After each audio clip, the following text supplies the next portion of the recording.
ओम नमः शिवाय। अहिंसा परमो धर्म की।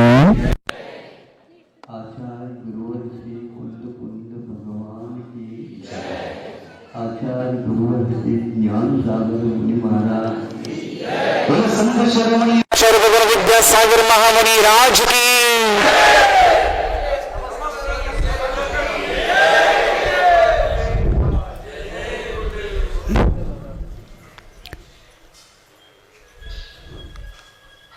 आज का यह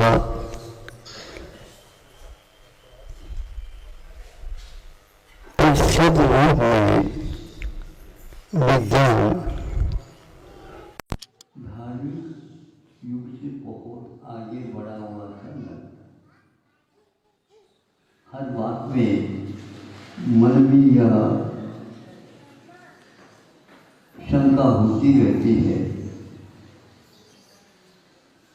कि इस युग में भी इतना विज्ञान आगे कैसे बढ़ गया, जबकि पूर्व काल में मंत्र शक्ति आदि बहुत होते थे और उस समय न बढ़ करके इस समय ऐसा बढ़ा। ये एक आप लोगों की धारणा हो सकती है अथवा एकांगी अध्ययन का यह फल भी हो सकता है। जहाँ कहीं भी दो वस्तुओं में तुलना की जाती है तो एक पहलू से दो पहलुओं से हो सकता है।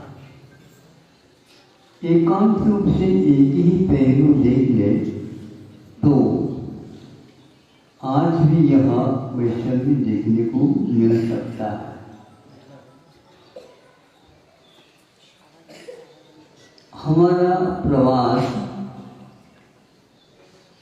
आज वह लगभग 40 वर्ष से भी वो पहले की है, किंतु प्रासंगिक वह बहुत अच्छा आपको लगेगा।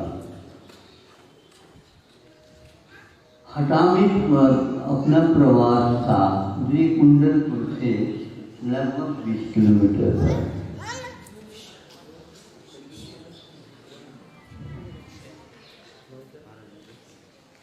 और स्वाध्याय चल रहा था हमारा। कुछ लोगों ने आकर के भक्तों ने कहा ऐसी ऐसी घटना घटी है महाराज, कुछ ज्योतिष के माध्यम से भी आप बता सको तो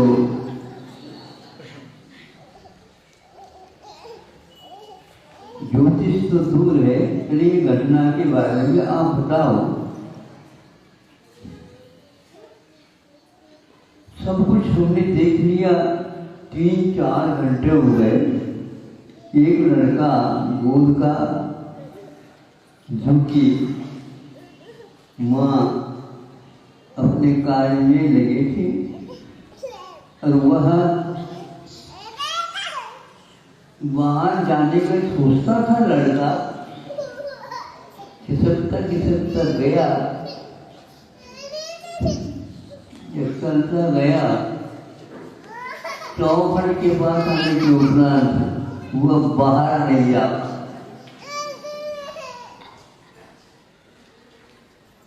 किसी भी प्रकार से कोशिश करके उसने उसको खोला और बाहर निकला।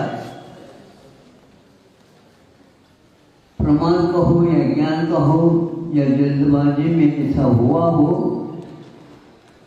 आंगन में कुआं था, उस कुएं में वह गिर गया।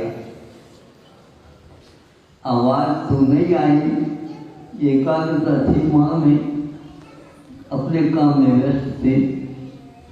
जो ही इसको याद आया, लड़के को छोड़ा था, इधर उधर देखते ही नहीं मिला, बाहर गया था, बाहर कहीं खिसकता हो गया होगा, देखा नहीं। सबको पूछा नहीं, 1 घंटा हो गया, 2 घंटे हो गए, 3 घंटे हो गए, 4 घंटे हो गए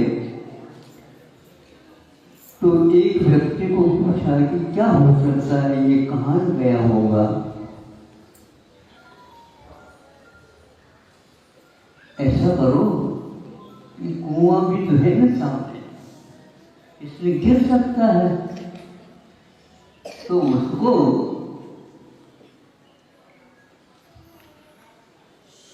कोई ऐसे जिसको फसाव बोलते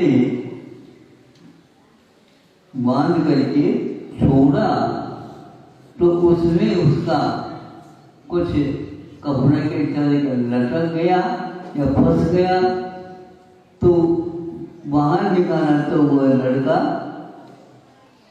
उसमें फंसा हुआ निकाला।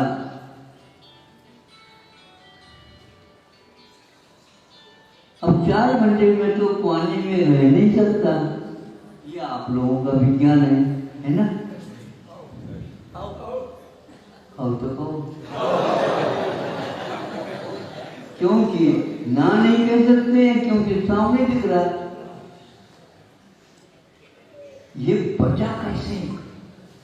कुछ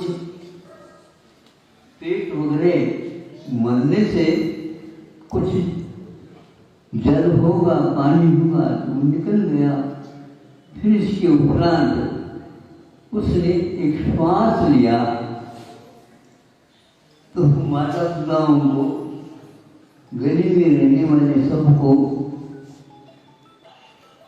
अब इसमें संदेह तो है ही नहीं, लेकिन आश्चर्य में डूब गए सब लोग।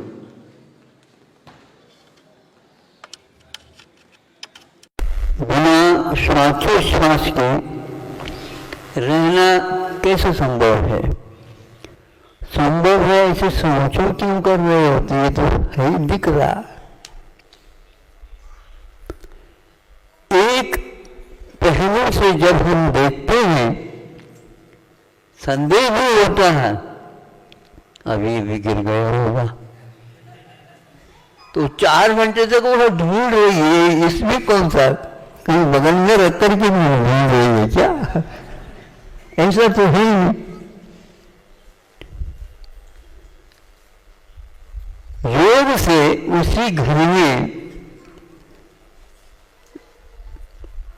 पिताजी भी और उनके दादाजी भी दोनों डॉक्टर थे,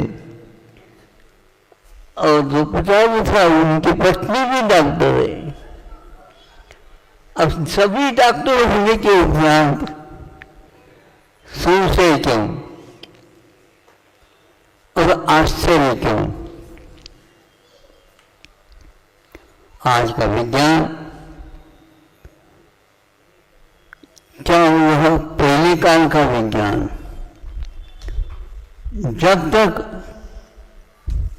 धर्म की दृष्टि से हम नहीं सोचते अथवा शरीर की संरचनाओं के बारे में जब तक हमारे लिए पूर्ण ज्ञान नहीं होगा। महाराज एक एक कोशिकाओं का अध्ययन हो चुका है। एक एक कोशिकाओं में और कोशिकाएं हो सकती हैं, उन सब का अध्ययन करके ही निर्णय लिया गया। हाँ ठीक है, जो स्थूल का तो हो सकता है, लेकिन सूक्ष्म परिणाम अपने आप में बहुत महत्वपूर्ण होता है।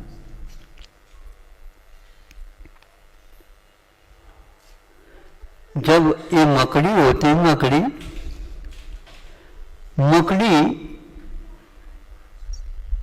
तैरती जैसे लगती है, कभी कभी भागती है और कभी कभी लटकती हुई दिखती है, लेकिन हमें नहीं दिख रहा। जब वह अपने ही छोड़े हुए जाल में लटकते हुए जाते हैं और वहां पर ऊपर के छेद में से सूर्य प्रकाश दिखता है, तो उस समय वह लटकती हुई दिखती है, तैरती हुई नहीं दिखती। वह स्थूल बहुत लंबे चौड़े होकर के भी जान आपकी आंखों में क्यों नहीं नहीं आया, बताओ।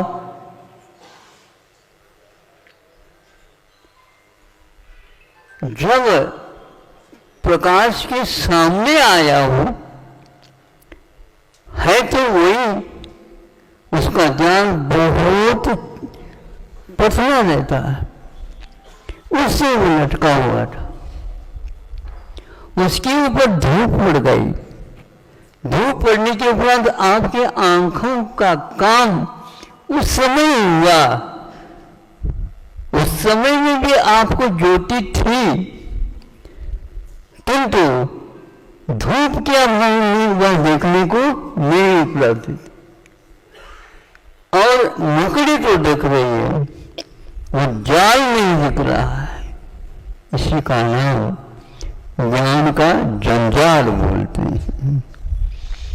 हम फंसे हुए विषयों में, कषायों में, अज्ञान के कारण सूक्ष्मत्व और बादरत्व, स्थूलत्व, इन दोनों का विभाजन हमारी आंखों में तब होता है जब हम दूसरे वस्तु उनके आलम्बन ले लेते हैं।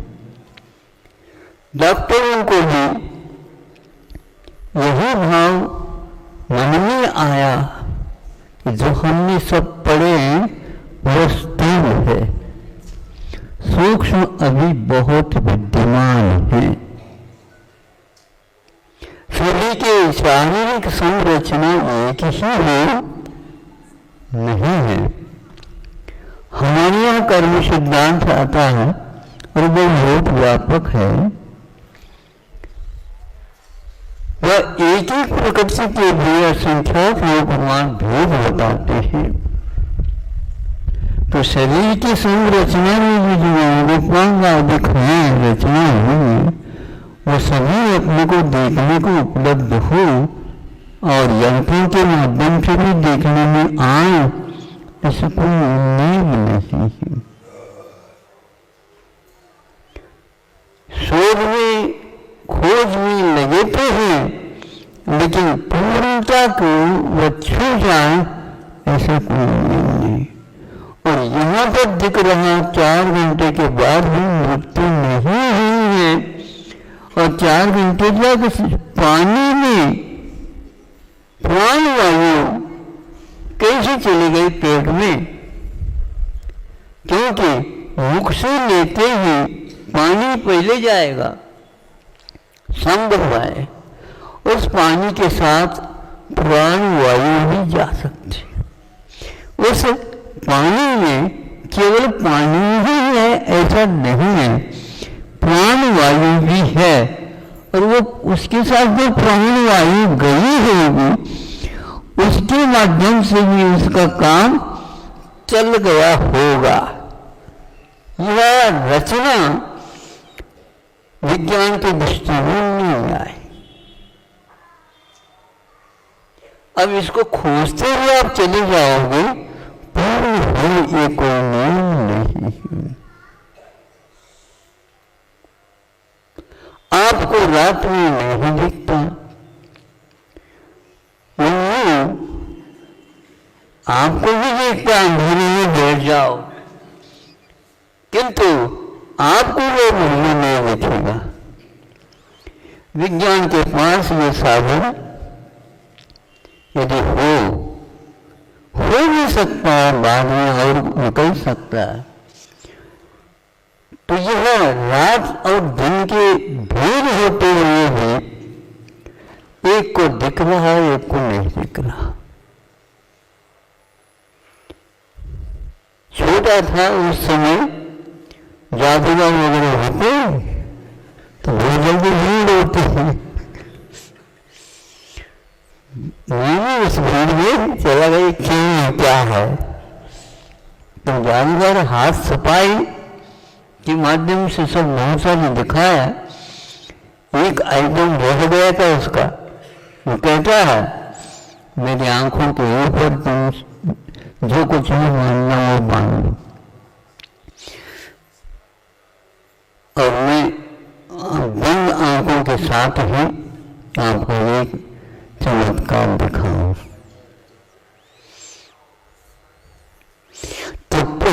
सर्वप्रथम आंखों के ऊपर एक काला कपड़ा बांधा, फिर इसके ऊपर वही जो रोटी बनाने से बनाते हैं वो जो है पूरी बना करके उसके ऊपर रखा। फिर इसके उपरांत और भी कुछ आवरण बांधे और उसका मुख या चेहरा लगभग इतना बड़ा हो गया बांधते बांधते। अब इसके उपरांत वो मोटरसाइकिल के ऊपर बैठ करके आपको दिखाएगा।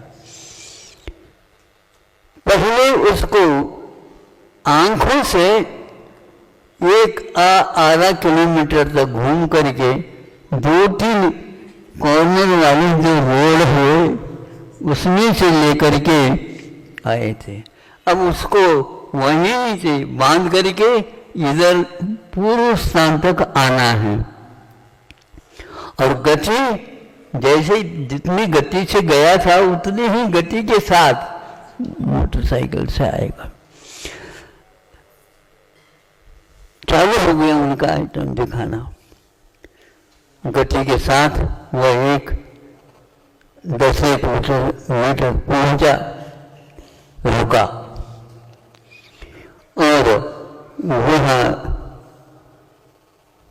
इसको हटाओ, किसको हटाओ? ये बहुत बड़ा जो नगर पालिका तो हो रहा है, कुछ हटा दिया। करके देखा कहीं छेद तो नहीं डाला है, बिल्कुल पैक था। आगे बढ़ा, तीव्र गति से बढ़ा, 2-3 ऐसे और कॉर्नर आ गए, घुमा लिया और चला गया और आकर के एक स्थान पर रुक जाता है। बहुत महीन सूक्ष्म काली धागा इस तरह से हाथ इस तरफ से लेकर के बांध दिया गया था। काले धागे धागा हटाओ, वैसे टूट जाएगा, देखो उसको भी हटाया। इस प्रकार वह आंखें बंद होने के उपरांत में पूर्व गति के अनुसार वहां तक कैसा गया, तो जादू आप करके दिखाओ। क्या ऐसे हाथ सफाई है? विज्ञान के पास ये नहीं है।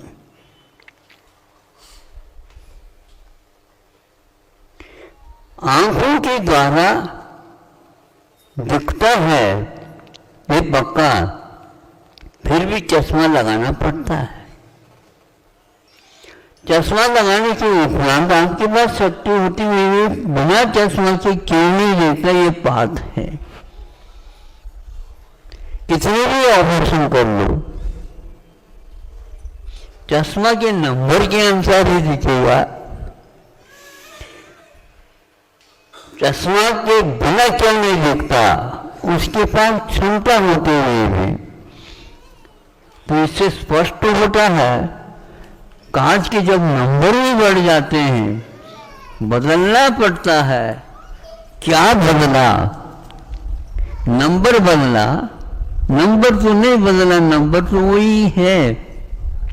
कांच में अंतर आता है। तो कांच के ऊपर हम देखते हैं, उसमें से पारदर्शिता के साथ बाहर भी हमारी दृष्टि जाती है, मिला जाती है।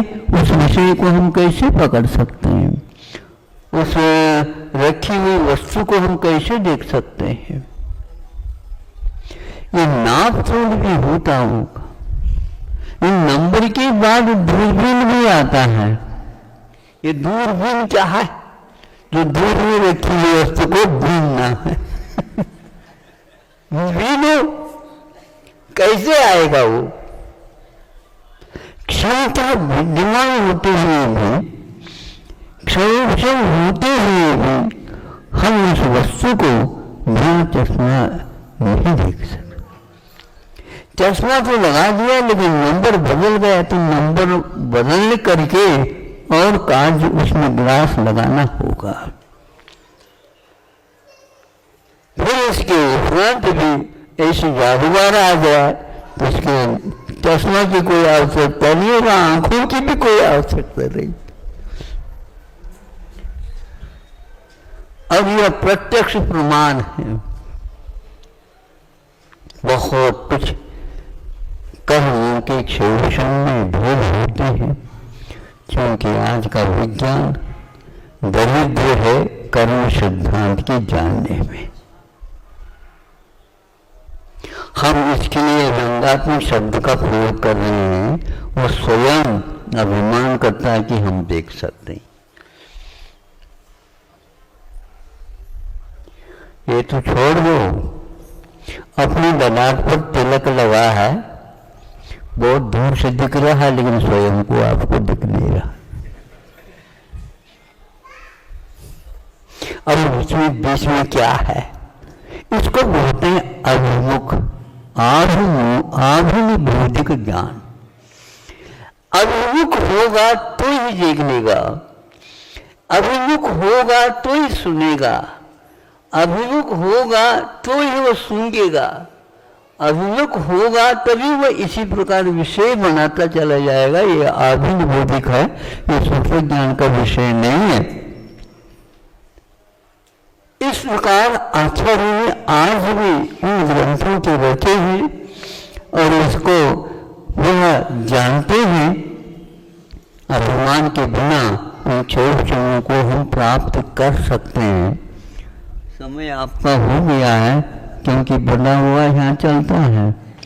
वही बांधो आप, लेकिन समय को आप बांध बोलो, ये पक्का है। तो आपने क्या पढ़ा मतलब? अब उसमें घड़ी रुक गई, कांटा भी रुक गया, कांटा रुक गया तो चलना ही बंद हो गया, लेकिन काल फिर भी चल रहा है। काल कैसे चल रहा है? आपके घड़ी के कारण नहीं चल रहा है। वो कांटा जो कांटा है, उसके निमित्त से घड़ी नहीं चल रही है, किंतु फिर भी उसमें यह सहायक हो जाता समझने के लिए। जब हाथ में घड़ी होने के उपरांत भी आप समय नहीं समझ पाते, क्योंकि घड़ी में मिस्टेक है, न कि काम के चलाने में अथवा चलने में। फिर भी आचार्य कहते हैं आप कम से कम विज्ञान के माध्यम से काल के अस्तित्व को बताओ,